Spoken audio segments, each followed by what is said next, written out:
الله أكبر ولا حول ولا قوة إلا بالله العلي العظيم والصلاة التامة الدائمة الكاملة والسلام على خير البرية سيد الأنبياء والمرسلين وعلى آله وأصحابه أجمعين أما بعد أعوذ بالله من الشيطان الرجيم بسم الله الرحمن الرحيم ومن عمل صالحا من ذكر أو أنثى وهو مؤمن فلنحيينه حياة طيبة صدق الله العلي العظيم وبلغنا رسوله النبي الأمين الكريم ونحن بصميم قلوبنا على ما قال ربنا ورسول ربنا لمن الشاهدين والشاكرين والحمد لله رب العالمين. معزز حاضرین، مکرم سامعین، آغاز گفتگو سے قبل انتہائی خلوص و محبت کے ساتھ اور عقیدت و احترام کے ماحول میں باعث تخلیق دو عالم سرور آدم و بنی آدم ارواحنا فداہ جناب محمد رسول اللہ صلی اللہ تعالی علیہ وسلم کی مقدس بارگاہ میں درود پاک پیش کریں. اللہم صلی علی سیدنا حبیبنا شفیعنا مولانا محمد وعلى آل سيدنا ومولانا محمد كما تحب وترضى بأن تصلي عليه صلاة تبقى وتدوم بدوام الملك الحي القيوم. آپ دیکھ رہے ہیں عالم اسلام کی ابقری شخصیت مرشد العلماء مخدوم الصلحاء داعی اسلام حضرت شیخ ابو سعید صفوی محمدی ادام اللہ ظلہ علینا ہمارے بیچ تشریف فرما ہے.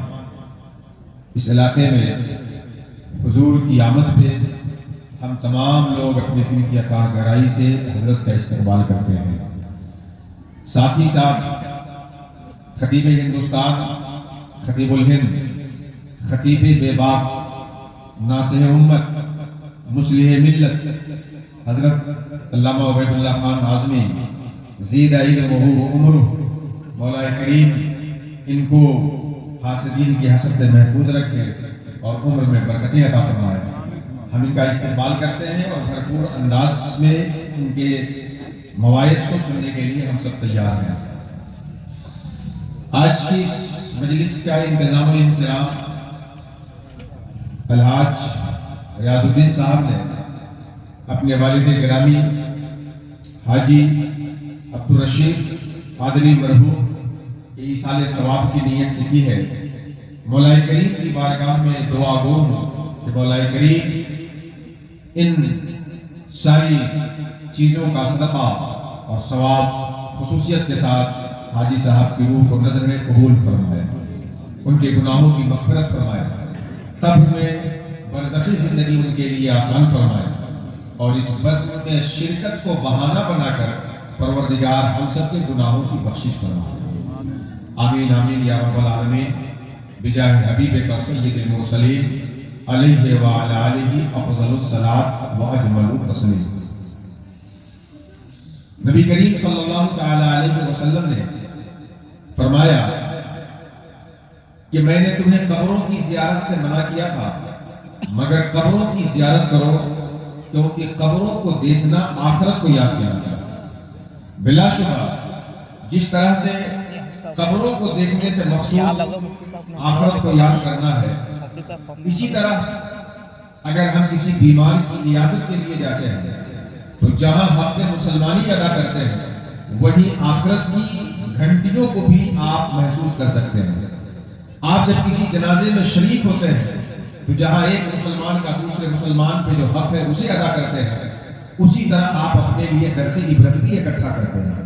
اسی طرح 40ویں کی مجلس میں تیجے برسی سشماہی ایصال ثواب کے نام پر منعقد مجالس میں جب ہم جمع ہوتے ہیں تو جہاں ثواب حاصل کرنا اور پہنچانا مقصود ہوتا ہے، وہی دوسری جانب اہم مقصود عبرت حاصل کرنا اور اپنے لیے سامان آخرت کی تیاری کرنا بھی ہوتا ہے۔ اس تناظر میں میں چند ضروری امور کی طرف آپ کی توجہ لانا چاہتا ہوں۔ اصل گفتگو حضرت خطیب الہند کی ہوگی، میں گفتگو سننے کے لیے آپ کے ذہن کو گفتگو سے مانوس کرنے کی نیت سے چند گفتگو اور اس کے اجزاء آپ کے سامنے رکھتا ہوں۔ اللہ سبحانہ و تعالی نے انسانوں کی ہدایت کے لیے کم و بیش 1,24,000 پیغمبران اعظام کو انسانوں کے بیچ مبعوث کیا، اور اس کی آخری کڑی ہم سب کی آقا سرور دو جہاں خاتم پیغمبران جناب محمد رسول اللہ صلی اللہ تعالی علیہ وسلم کو بنا کر کے بھیجا۔ انسانوں کی ہدایت کے لیے اللہ تعالیٰ نے جہاں اپنے نبیوں کو بھیجا، وہی اپنی کتابیں بھی نبیوں پہ نازل کی، اپنے احکام کا مجموعہ اپنے رسولان اعظام کو عطا کیا۔ 4 مشہور کتابیں ہیں، جن میں سب سے عظیم اور آخری کتاب قیامت تک اپنی اسی حالت پہ باقی رہنے والی کتاب، جس حالت میں اللہ نے اسے نازل فرمایا، قرآن حکیم ہے۔ اس قرآن حکیم کے حوالے سے ہم سب کا ایمان اور یقین ہے کہ کائنات کا نظام بدل سکتا ہے، مگر قرآنی حکم میں کوئی تبدیلی نہیں ہو سکتی ہے۔ ہر چیز اس میں امکان ہے الٹ پھیر کا، مگر قرآن حکیم میں اللہ سبحانہ و تعالیٰ نے جو فرمایا ہے وہ اٹل ہے، اور اس پہ یقین ہر مومن کے سینے میں موجود ہے۔ آپ اگر قرآن حکیم کا مطالعہ کریں، جو قرآن آپ کے لیے ہدایت کا سامان ہے، رسول اللہ صلی اللہ تعالی علیہ وسلم جسے امت کو عطا فرما گئے، اور حجۃ الوداع کے موقع پہ صاف لفظوں میں کہا، انی تارک فیکم الثقلین لن تضلوا ما تمسکتم بہما، 2 بڑی عظیم چیزیں تمہارے بیچ چھوڑ رہا ہوں، جب تک ان کو مضبوطی سے پکڑے رہو گے تم گمراہ نہیں ہو سکتے، راہ راست سے بھٹک نہیں سکتے، اللہ کے راہ پہ صراط مستقیم پہ قائم رہو گے۔ قرآن اور سنت، قرآن اور عبرت رسول، یہ 2 چیزیں ہیں۔ تو قرآن، اگر آپ قرآن حکیم کا مطالعہ کریں الحمد سے لے کر والناس تک، تو بہت تنوع ہے قرآن کے مضمون میں، بہت ہماگیریت اور مختلف جہات ہے قرآن کے تصور میں۔ لیکن اگر ہم قرآنی تعلیمات اور قرآنی مطالبے کو نچوڑ کے طور پر، خلاصہ کے طور پر آپ کے سامنے میں اگر 2 لفظ میں رکھنا چاہیں، قرآن انسانوں سے جن چیزوں کا مطالبہ کرتا ہے اس کا خلاصہ اگر 2 لفظوں میں آپ کے سامنے رکھنا چاہیں، تو وہ قرآن جو قیامت تک انسان کی ہدایت کا ضامن ہے، وہ قرآن جو قیامت تک اپنی اترنے والی صورت پہ باقی رہنے والی کتاب ہے، وہ قرآن جو جہالت اور نفسانیت کے دلدل میں پھنسے ہوئے انسانوں کو نکال کر علم و آگہی اور قرب خداوندی کے مقام پہ فائز کرنے کا آلہ ہے، وہ قرآن جو دنیا کی محبت کے دلوں میں بسانے کے بجائے اللہ کی محبت سے سینوں کو آباد کرنے کا بہترین نسخہ ہے۔ اس قرآن کا خلاصہ اگر ہم آپ کے سامنے رکھیں تو انسان سے قرآن جن چیزوں کا مطالبہ کرتا ہے وہ چیزیں 2 ہیں۔ قرآن جو آپ سے اور قیامت تک پوری انسانیت سے جن چیزوں کا مطالبہ کرتا ہے وہ 2 ہے۔ جو قرآن کے اس 2 مطالبے کو اپنی زندگی میں پوری ایمانداری کے ساتھ ادا کرے گا، وہ زمین کے اوپر بھی خواہ کم کیوں نہ ہو، زمین کے اوپر بھی عزت کے ساتھ رہے گا، زمین کے نیچے بھی آرام سے رہے گا، اور زمین سے اٹھنے کا دن، قیامت کے دن بھی اپنے رب کی بارگاہ میں سرخرو ہو کر کے حاضر ہوگا۔ جو قرآن کے ان 2 مطالبوں کو پورا کرنا چاہیے۔ کیا ہے وہ مطالبہ جس کو میں نے خلاصہ قرآن کے طور پر آپ کے سامنے رکھنے کی کوشش کی ہے؟ وہ یہ ہے کہ قرآن انسانوں سے جن 2 بنیادی چیزوں کا مطالبہ کرتا ہے ان میں سے ایک ہے ایمان۔ نمبر 1 ایمان، اور نمبر 2 جس کا مطالبہ قرآن انسانوں سے کرتا ہے وہ ہے عمل صالح۔ یہ 2 چیز پورے قرآن کا نچوڑ اور خلاصہ۔ نمبر 1 ایمان اور نمبر 2 عمل صالح۔ مشت نمونہ اسخروار بسس، پوری ہانڈی کھانے کے بعد چاول کے گلنے کا اندازہ نہیں لگایا جاتا۔ 1-2 چاول ہانڈی سے چبا لے پتہ چل جاتا ہے کہ چاول گلا ہے کہ نہیں۔ کچھ آیتیں مثال کے طور پر آپ کے سامنے رکھتا ہوں جس سے یہ یقین آپ کو بالکل مستحکم ہو جائے کہ واقعی خلاصے قرآن یہ 2 چیز کیسے ہے۔ میں نے جو آیت کریمہ تلاوت کی ہے، اللہ سبحانہ و تعالیٰ کا ارشاد ہے، من عمل صالحا من ذکر او انثى وهو مؤمن فلنحيينه حیاتا طیبہ۔ جو بھی ایمان کی حالت میں عمل صالح کرے گا، خواہ وہ مرد ہو یا عورت، اللہ فرماتا ہے ہم ضرور اسے اچھی زندگی دلائیں گے۔ اس میں اچھی زندگی دلانے کا جو اللہ نے وعدہ کیا وہ 2 امر کی بنیاد پر، نمبر 1 ایمان اور نمبر 2 عمل صالح۔ سورہ یاسر قرآن کی چھوٹی سورتوں میں سے ایک سورت جس کے بارے میں امام شافعی کہتے ہیں کہ اگر قرآن کی کوئی دوسری سورتیں نہ اترتی تو دین کی بنیاد بتانے کے لیے قرآن کی یہ سورت کافی تھی۔ وہ سورہ یاسر کہ صحابہ جب آپس میں ملتے اور ان کی مجلس برخاست ہوتی تو اس سورت کی تلاوت پہ ان کی مجلس ختم ہوتی جس میں درس عبرت انسانوں کے لیے موجود ہے۔ یہ سورہ یاسر، وَالْعَصْرِ إِنَّ الْإِنسَانَ لَفِي خُسْرٍ، زمانے کی قسم انسان گھاٹے میں ہے۔ إِلَّا الَّذِينَ آمَنُوا وَعَمِلُوا الصَّالِحَاتِ، اس زندگی کو گھاٹے سے نکالنے والے وہی لوگ ہیں جو ایمان لائے اور عمل صالح کرے۔ آگے جا کر کے عمل صالح کی کچھ تفصیلات ہیں، وَتَوَاصَوْا بِالْحَقِّ وَتَوَاصَوْا بِالصَّبْرِ۔ قرآن حکیم میں سورہ تین وتین والزیتون، بہت سے لوگوں کو یہ سورت یاد بھی ہوگی۔ اللہ تعالیٰ اس میں فرماتا ہے لَقَدْ خَلَقْنَا الْإِنسَانَ فِي أَحْسَنِ تَقْوِيمٍ، ہم نے انسان کو حسن تقویم سے بنایا۔ ثُمَّ رَدَدْنَاهُ أَسْفَلَ سَافِلِينَ، پھر ہم نے اسفل السافلین میں لوٹایا۔ اب اس گڈھے سے وہی نکلے گا إِلَّا الَّذِينَ آمَنُوا وَعَمِلُوا الصَّالِحَاتِ، جو ایمان لائے اور عمل صالح کرے۔ اس میں بھی قرآن نے جو مطالبہ کیا وہ ایمان کا اور عمل صالح۔ ایک دوسرے مقام پر قرآن حکیم میں اللہ تعالیٰ فرماتا ہے إِنَّ الَّذِينَ آمَنُوا وَعَمِلُوا الصَّالِحَاتِ لَهُمْ جَنَّاتٌ تَجْرِي مِن تَحْتِهَا الْأَنْهَارُ، جو ایمان لائے عمل صالح کرے ان کے لیے جنتیں ہیں اور ان کے نیچے نہریں رواں۔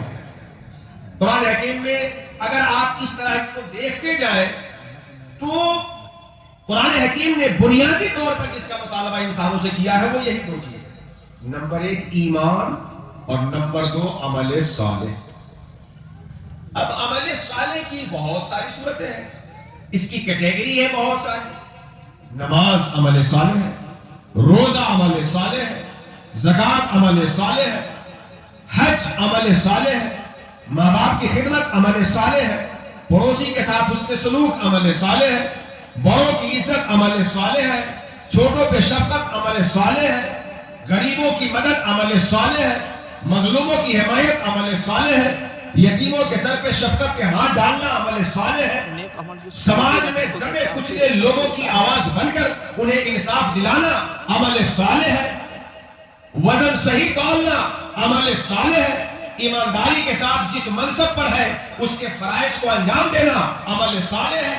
یہ عمل صالح کی بہت ساری تفصیلات ہیں جو الگ الگ مقامات میں قرآن حکیم میں درج ہے، مگر خلاصہ جو قرآن چاہتا ہے انسانوں سے وہ یہ 2 چیزیں ہو گئی، نمبر 1 ایمان اور نمبر 2 عمل صالح۔ اب اسی کو آپ سمجھیے کہ قرآن جو انسانوں سے چاہتا ہے، جو انسان ان دونوں مطالبات کو پورا کرے گا وہ کم ہے کہ زیادہ، اس سے پاس نہیں ہے۔ اس کے ماننے والے اور فالوورز کی تعداد زیادہ ہے تو اس پہ نقد کرنے والے کی زیادہ، اس سے پاس نہیں ہے۔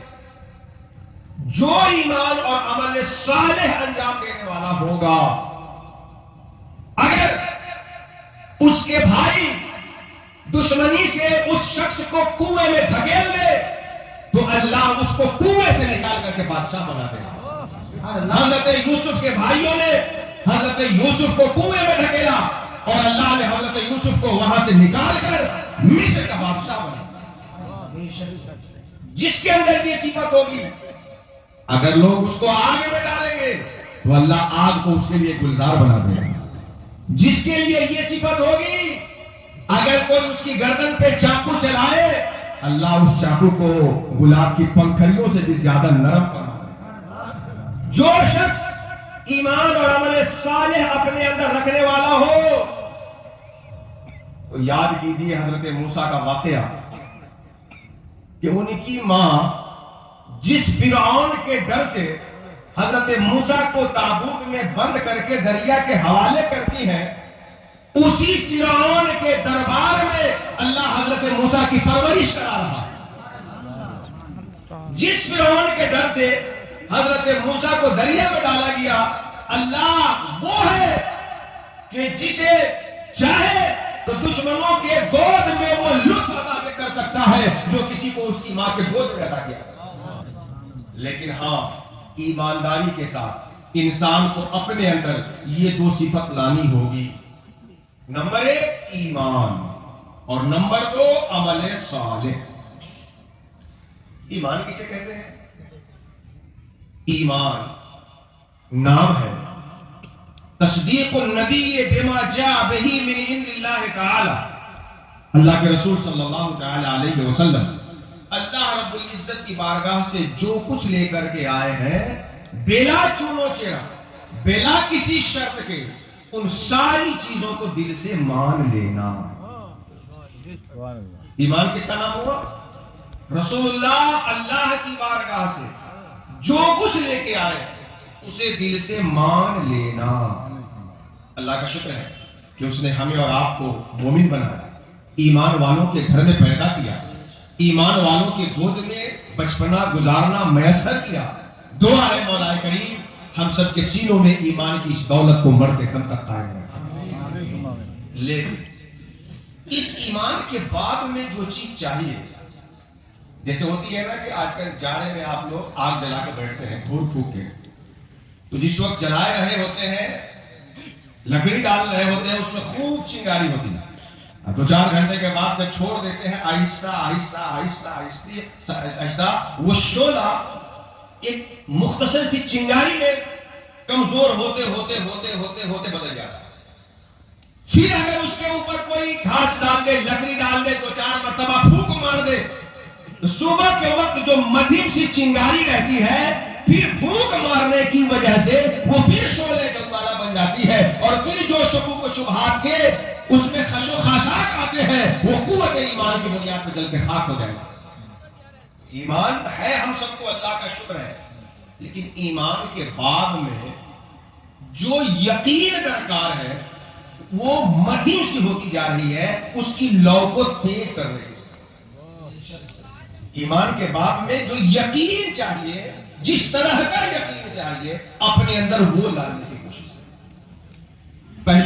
پہلی چیز ایمان، اور اس ایمان کے بعد میں یقین اللہ تعالیٰ کی صفتوں پہ، فرشتوں پہ، کتابوں پہ، قیامت پہ، تقدیر پہ، ساری جو ایمان کی چیزیں ہیں اس میں یقین اپنے اندر لانا، کیونکہ یہی یقین ایمان ہے۔ آپ سرکار کی زندگی سے، صحابہ کی زندگی سے، علماء ربانیین، مشائخ، صالحین کی زندگی سے ذرا ایک نمونہ اور روشنی حاصل کرنے کی کوشش کریں کہ ایمان کیسے یقین ہوا کرتا تھا اور کس یقین کا نام۔ خود نبی کریم صلی اللہ علیہ وسلم کی زندگی میں ذرا یقین دیکھیے، اللہ نے جو کہا اس پہ سرکار کو کتنا یقین ہوتا تھا۔ نبی کریم صلی اللہ علیہ وسلم کے جب دشمن پڑے تو 2-4 صحابہ ہوتے تھے جو سرکار کے ارد گرد سرکار کی حفاظت کی نیت سے رہتے تھے۔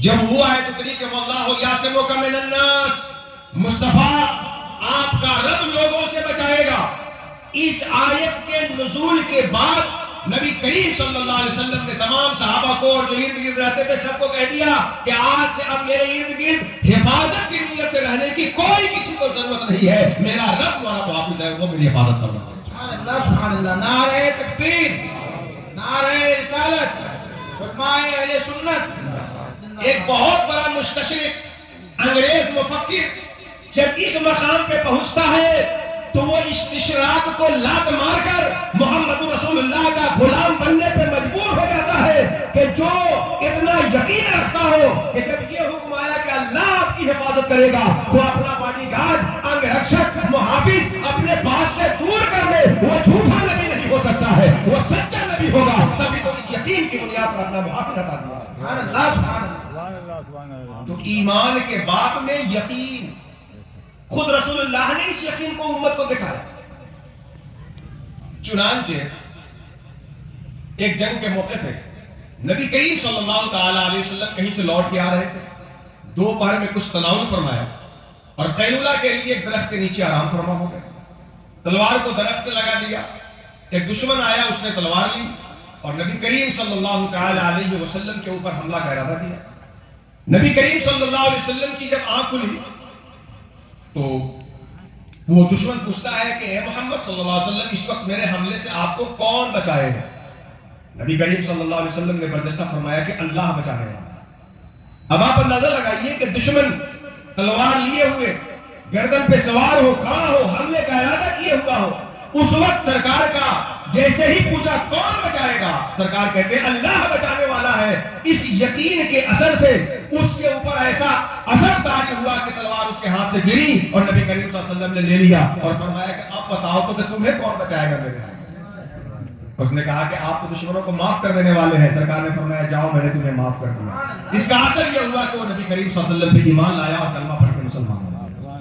یہ یقین دیکھیے، سرکار جب ہجرت کر کے مدینہ شریف جا رہے تھے، مکہ سے غار ثور میں چھپے تھے، حضرت ابوبکر تھے، کفار تلاش کرتے کرتے اتنا قریب آ گئے کہ قریب تھا کہ نبی کریم صلی اللہ علیہ وسلم کو ابوبکر کو کفار پا جائیں۔ ابوبکر کچھ گھبرائے، یا رسول اللہ اب کیا ہوگا، پکڑ لیے جائیں؟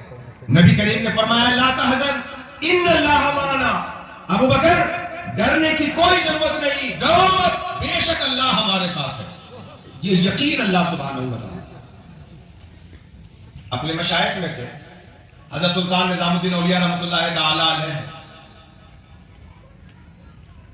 مرتے وقت ان کی والدہ نے، جب ان کی والدہ وفات کے قریب ہوئی تو ان کی والدہ نے کہا بیٹا نظام، میں تمہیں اللہ کے حوالے کر کے جا رہی ہوں۔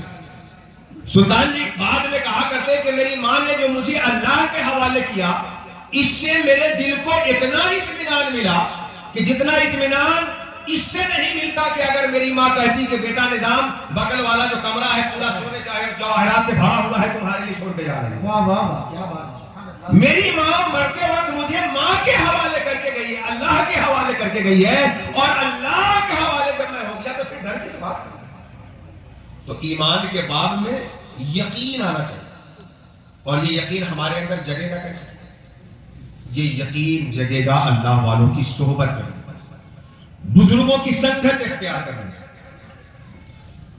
یقین صرف کتابوں کے پڑھنے سے نہیں آئے، کتابوں کو پڑھنے سے ہم دلیل سمجھ کر دوسرے کی زبان خاموش کر سکتے ہیں، مناظرہ جیت سکتے ہیں، مقابل کو زیر کر سکتے ہیں، مگر دل کو اطمینان تب تک نہیں ملے گا جب تک کسی یقین والے کی صحبت میں نہیں پہنچے۔ امام غزالی جیسے اتنے بڑے لوگ لیکن کہتے ہیں کہ جب تک میں شیخ کی صحبت میں نہ پہنچا، شکوک و شبہات سے مجھے اس وقت بھی نجات نہیں ملی۔ تو پہلی چیز کیا چاہیے ہم سب کو؟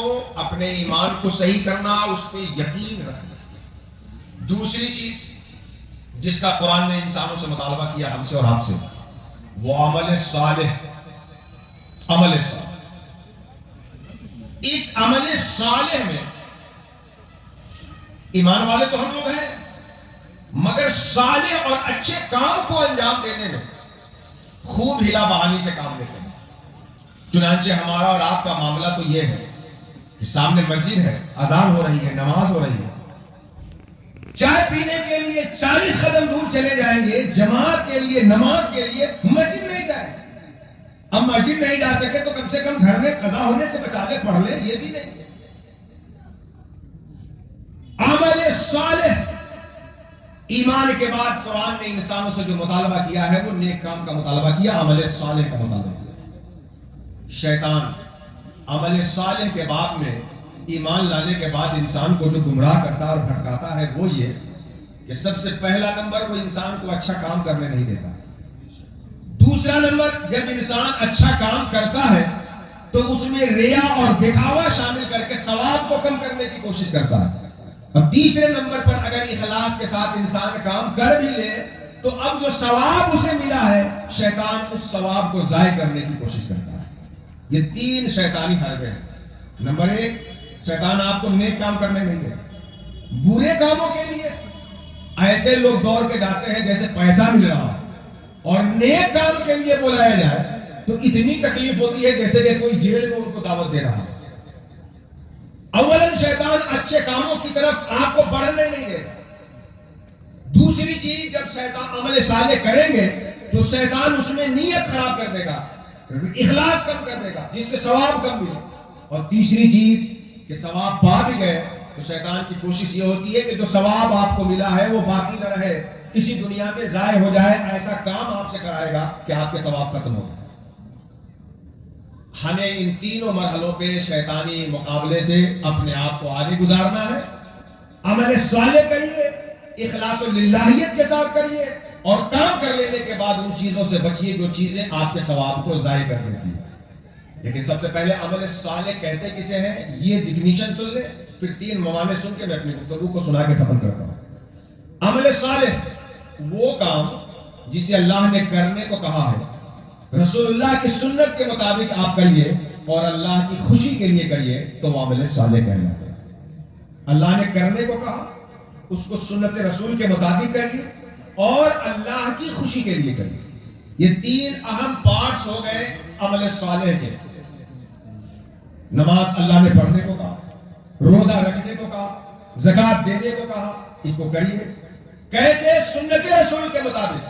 اگر نماز پڑھے مگر جیسے نبی نے نماز پڑھی ویسا نہ پڑھے تو وہ عمل ہوگا ہی نہیں. روزہ رکھے مگر جس طرح رسول اللہ نے سحری اور افطاری کے ٹائم سے رکھا ہے ویسے نہ رکھے، بدل دے، اس سنت کے مطابق نہ کرے تو آپ کا عمل ہی نہیں ہوگا. تو عمل ہو، اللہ نے حکم دیا ہو، رسول اللہ کی سنت کے مطابق کرے اور اللہ کی خوشی کے لیے کرے. اگر 2 چیزیں اللہ نے کہا ہے سنت کے مطابق کر رہے ہیں مگر اللہ کی خوشی مقصود نہیں ہے تو وہ عمل صالح جیسا کام ہوگا حقیقتاً عمل صالح نہیں ہوگا. اس پوائنٹ کو ذرا نوٹ کیجیے. اللہ نے کہا ہو، سنت کے مطابق آپ کرتے ہو مگر مقصد اللہ کی رضا نہ ہو، اللہ کی خوشنودی نہ ہو تو وہ دیکھنے میں صالح جیسا ہوگا حقیقتاً صالح نہیں ہوگا. مثال کے طور پر نماز ایک شخص پڑھ رہا ہے، اللہ نے کہا ہے سنت کے مطابق پڑھ رہا، لیکن اس لیے نہیں کہ اللہ خوش ہو جائے بلکہ اس لیے کہ دکان میں برکت ہونے لگے، اس لیے کہ اس کا رشتہ نہیں آ رہا ہے، اب لوگ جان جائے کہ نمازی ہے تو کہیں سے رشتہ آ جائے. تو اب یہ عمل صالح جیسا تو ہے مگر حقیقتاً صالح تب بنے گا جب ہم یہ کام اس لیے کریں کہ اللہ خوش ہو جائے، اللہ راضی ہو جائے، اللہ تعالیٰ کی رضا حاصل ہو جائے. زکات دینا اللہ نے حکم دیا ہے، سنت کے مطابق دیجیے مگر کس نیت سے کہ لوگ شیخ صاحب ہیں. حج کرنا عمل صالح ہے لیکن کس لیے کرے کہ حاجی صاحب کہیں تو، اور حج کر کے آنے کے بعد کوئی حاجی صاحب نہ کہے تو ناراض ہو جائیے. تو یہ ہمارے وہ فاسد امور ہیں جو اعمال صالحہ کرنے کے باوجود اس پہ ثواب نہیں مرتب ہونے دیتے. اور تیسری چیز، عمل صالح کر لینے کے بعد اس کا ثواب بچائیے. اولاً کچھ لوگ نیک کر بھی لیتے ہیں نیکی کا کام تو اس نیکی کو بچاتے نہیں. ایک آدمی ہے جو دن بھر میں 500 روپے کماتا ہے اور 600 دن بھر میں خرچ کرتا ہے تو ایک مہینے میں وہ بچا پائے گا کہ مزید 3000 کا قرضدار ہو جائے گا. کمایا 500، خرچ کیا 600، کمایا تو مگر بچایا نہیں، مہینہ مکمل ہونے پہ اس کے پاس کچھ رہے گا نہیں. اور ایک آدمی ہے جو کمایا 400 جس میں سے 300 خرچ کر کے 100 بچا لیا تو اگرچہ کم کمایا لیکن جب مہینہ کمپلیٹ ہوگا تو اس کے پاس بجٹ ہوگا، کچھ بچا ہوا رہے گا. تو نیک کام کرنا تو ضروری ہے ہی، اس کے ساتھ ساتھ ان کاموں سے بچیے جو آپ کے ثواب کو ضائع کر دیتے ہیں، جو آپ کے نیک کام کو ختم کر دیتے ہیں، جن کی بنیاد پر اللہ ناراض ہو جاتا ہے اور آپ اپنے حق مار دیتے ہیں بھائیوں کا اور وہ نیکیاں ان کو مل جاتی ہیں.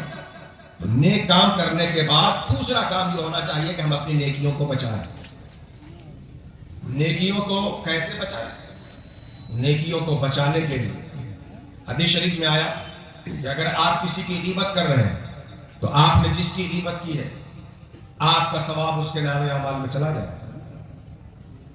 آپ نے اگر یہاں کسی کا حق مار دیا، قیامت کے دن جب آپ قیامت میں میدان میں ہوگی اور آپ کے پاس درہم دینار نہ ہوگا تو آپ کی نیکیاں اس دنیا میں جو آپ نے اس کے درہم اور دینار اور پیسے لیے ہیں اس کے بدلے دے دی جائیں گے. بخاری شریف کی حدیث سے سرکار فرماتے ہیں اے صحابہ آج تمہارے پاس دولت ہے، پیسہ ہے، تو جس کا حق تمہارے اوپر بنتا ہے اس کا حق ادا کر دو، کیونکہ کل قیامت میں تمہارے پاس نہ درہم ہوں گے نہ دینار ہوں گے، پھر تمہاری نیکیاں تمہارے بھائی کو دی جائے گی، اور اگر تمہارے پاس نیکی نہ ہوگی تو تمہارے بھائی کے گناہ تمہارے نام اعمال میں ڈال دیے جائیں گے. تو ان کاموں سے بچیے جن کاموں سے ہماری نیکی ختم ہو جاتی ہے. آج غیبت کتنا عام مسئلہ ہو گیا ہے ہماری سماج میں. 2 آدمی بیٹھے ہیں تو تیسرے کی غیبت، 3 آدمی بیٹھے ہیں تو چوتھے کی غیبت. یہ جانتے نہیں کہ ان غیبتوں کی وجہ سے ہمارے نام اعمال میں جو ثواب بھی ہے وہ اللہ تعالیٰ دوسرے کو عطا فرمائے گا جس کی غیبت کرتے. حسد نیکیوں کو ایسے کھا جاتا ہے جیسے کہ آگ لکڑی کو کھا جاتی ہے. آج ہم کچھ نیکی کر بھی رہے ہیں تو حسد میں اس قدر چل رہے ہیں کہ اپنا وجود تو جلا ہی گئے، اپنی نیکیاں بھی جلاتے جا رہے ہیں. اپنا دل حسد سے پاک کیجیے، کبر سے پاک کیجیے، جلن سے پاک کیجیے، ریا سے پاک کیجیے. اگر آپ کے وجود سے کسی کو کوئی نقصان پہنچتا ہو تو نقصان پہنچانا بند کریے اور اپنے وجود سے لوگوں کو فائدہ پہنچائیے. اگر فائدہ نہیں پہنچا سکتے تو کم سے کم اپنے وجود سے کسی کو نقصان تو نہ پہنچائیے. لیکن یہ کب ہوگا؟ جب آپ عمل صالح کریں اور کرنے کے بعد خود کو عاجز جانیں. لیکن ہوتا یہ ہے کہ اگر کسی کے سمجھانے پہ ہم نماز پڑھنے چلے گئے 1-2 روز، تو مسجد سے نکلنے کے بعد جتنے بے نمازی پہ نظر پڑتی ہے وہ سب اتنے حقیر آپ کو دکھتے ہیں کہ کیا صاحب اسی وقت اسٹیج مسجد کے زینے پہ ہی تبصرہ شروع کر دیتے. بلا شبہ نماز ایک اہم عمل ہے، اس کے بالمقابل ترک نماز بہت ہی قبیح ترین عمل ہے. مگر آپ نماز پڑھ لیں، اس سے کسی کو حقیر نظر سے دیکھنے کا جواز کس نے آپ کو دیا؟ یہ نماز جب اللہ قبول فرما لے گا تو کسی بھی نیکی کو قبول کر لے گا تو وہ نیکی ہماری بخشش کا ذریعہ ہوگی، اور اللہ قبول نہ کرے تو ابلیس غرور میں مبتلا ہو کر کے راندہ بارگاہ ہو گیا. عزازیل کو تکبر نے ذلیل کر دیا. آپ تھوڑی سی نیکیوں کی بنیاد پر، کام کی بنیاد پر متکبر ہو کر اپنی نیکی ختم کر لیتے ہیں اور آخرت میں خسارے کا سودا کر لیتے ہیں. تو ایمان جس میں یقین چاہیے اور عمل صالح انجام دیں جس میں آپ کریں اخلاص للہیت کے ساتھ کریں، اور جو کام بھی کریں اللہ کی رضا کے لیے کریں، اور کسی کو ذلیل نہ جانے، حقیر نہ جانے، اور تمام لوگوں کے ساتھ اچھا معاملہ رکھیں. دین انہی چیزوں کا نام ہے. اسلام اور قرآن ہم سے اور آپ سے انہی چیزوں کا مطالبہ کرتا ہے. یہ چیزیں اگر آپ کے اندر آ گئی تو یاد رکھیے آپ چاہے جیسے ہو، جتنے ہو، دنیا کی قوم آپ کو بلائے گی، دعوت دے گی اپنے ہاں آپ کو امیر بنانے کے لیے، آپ کی اقتدا کرنے کے لیے. لیکن اگر یہ چیز نہیں ہے، اور آج دیکھیے نا سماج میں ایک نبی کا کلمہ پڑھنے والے ہم، ایک قرآن پہ یقین رکھنے والے، ایک قبلہ کی طرف رخ کر کے نماز پڑھنے والے، لیکن آج صورتحال یہ ہے کہ ہم آپ سے بات نہیں کر سکتے، آپ ہمارے ساتھ بیٹھ نہیں سکتے، ہم آپ کے ساتھ اٹھ نہیں سکتے. بھائی بھائی میں انتشار، باپ بیٹے میں من مٹاؤ، ساس بہو میں جھگڑا، نند بھاؤج میں لڑائی. یہ چیزیں کیا ہے؟